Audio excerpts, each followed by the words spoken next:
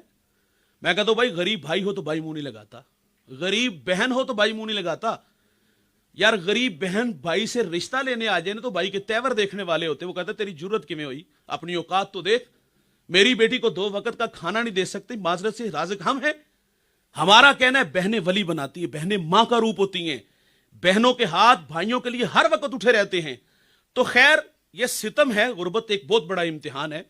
میں شارع ابراہیم خلیل پہ تھا شجید, میرے ساتھ جو میرے ہم سفر علامہ سلیم صاحب, ہمارے درمیان ایک احرام سے لپٹا نوجوان آ کے بیٹھ گیا. میں نے بے تکلفی سے اس کے کندھے پہ ہاتھ رکھا تو میں نے کہا تھک گئے ہو؟ وہ کہتا یہ 4تھا عمرہ ہے میرا. میں نے کہا کہاں سے ہو؟ کہا کشمیر سے. حالات پوچھے, کہتا میرے اپنے ہی خاندان کے 17 لوگ شہید ہو گئے.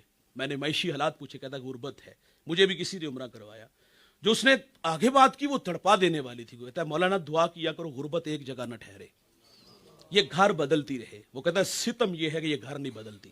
جب یہ گھر نہیں نہ بدلتی تو ہمارے بھرم ٹوٹتے ہیں. غربت امتحان ہے. وہ کسی نے کسی فقیر سے پوچھا تھا سب سے مزیدار چیز کون سی ہوتی ہے؟ اس نے کہا پوکھن دیے. کون منہ لگاتا ہے غریبوں کو؟ وہ جھاڑو دے رہے ہیں پاس. جب اس عالم دین نے کہا کہ بیٹا کھانا کھا لو, نظر اٹھائی, کون منہ لگاتا ہے؟ پھر کہا کھانا کھا لو. کہتا مجھے کہا ہاں آپ کو کہہ رہا ہوں. ششدر ہو کے جب اس نے کہا نا مجھے کہا تجھے کہا, اس نے جھاڑو وہاں رکھا اور دوڑ لگا دی. تھوڑی دیر بعد واپس آیا تو اس کے ساتھ اس کے بیوی بچے تھے. تو اس نے کہا کہ ہم عیسائی ہیں, کھانا بعد میں کھائیں گے, ہمیں محمد عربی کا غلام بنا دیجئے. یار اسلام پہ 3 گھنٹے کا لیکچر نہیں ہے, 2 میٹھے بول ہیں کہ پتر کھانا کھا لو. تو خالی دامن ایمان سے بھر رہا, جس سے بھی ملو تو خندہ پیشانی سے ملو. میں حضور کے بچپنے کا ایک واقعہ آپ کے سامنے رکھوں گا. میرے کریم کتنے کریم تھے. اس کو سیدی اعلیٰ حضرت نے بھی لکھا. میرے ایوان کا ایک بہت بڑا نام خود چلے گئے, لیکن اپنی یادیں اپنی باتیں چھوڑ گئے. ٹیلی ویژن پہ ان کا ایک پروگرام چلتا تھا, زاویہ, بابا اشفاق کے نام سے جانے جاتے ہیں. اب ان کی کتابیں بھی مارکیٹ سے دستیاب ہیں. زاویہ کی پہلی جلد کے آخر پہ انہوں نے بابا رتن ہندی لال کے نام سے ایک مضمون لکھا ہے. ہمارے یہاں بر صغیر پاک و ہند کے اندر نہ کوئی نبی آیا ہے اور نہ ہی کوئی صحابی آیا ہے. ایک کالی کٹ کا راجو اور دوسرا بابا رتن ہندی لال, جو شرف صحابیہ سے ممتاز ہوئے ہیں. بات سن کے بات کو آگے بڑھا لیتے ہیں. اشفاق کہتے ہیں کہ یہ رتن ہندی جو تاجر تھا اور تجارت کے لیے ملک عرب اس کا آنا جانا تھا. کہتے ہیں فیروز بختی اس کی دیکھو, ایک دن یہ ان راہوں پہ چل پڑا جن راہوں پہ محمد عربی کھڑے تھے. حضور ایک کھائی کے پاس کھڑے ہیں اور رتن ہندی نے حضور کو دیکھا, آگے بڑھے, حضور کو اٹھایا اور کھائی کے دوسرے پار کیا. میرے نبی انہی قدموں سے واپس پلٹے, رتن کی طرف دیکھا اور اپنے عربی لہجے میں فرمایا جزاک اللہ تعالی, رتن اللہ تجھے جزا دے. وہ کہتے ہیں نا لہجے میں اگر رس ہو تو 2 بول بہت ہیں. انسان کو رہتی ہے محبت کی زبان یاد, انسان اچھے رویے نہیں بھولتا. تو جب میرے نبی نے فرمایا کہ رتن اللہ تجھے جزا دے, رتن حضور میں کھب سا گیا. حضور گھر چلے گئے, یہ وطن لوٹ آئے, زندگی کی بہاریں لیل و نہار کروٹیں بدلتے رہے. الاختصار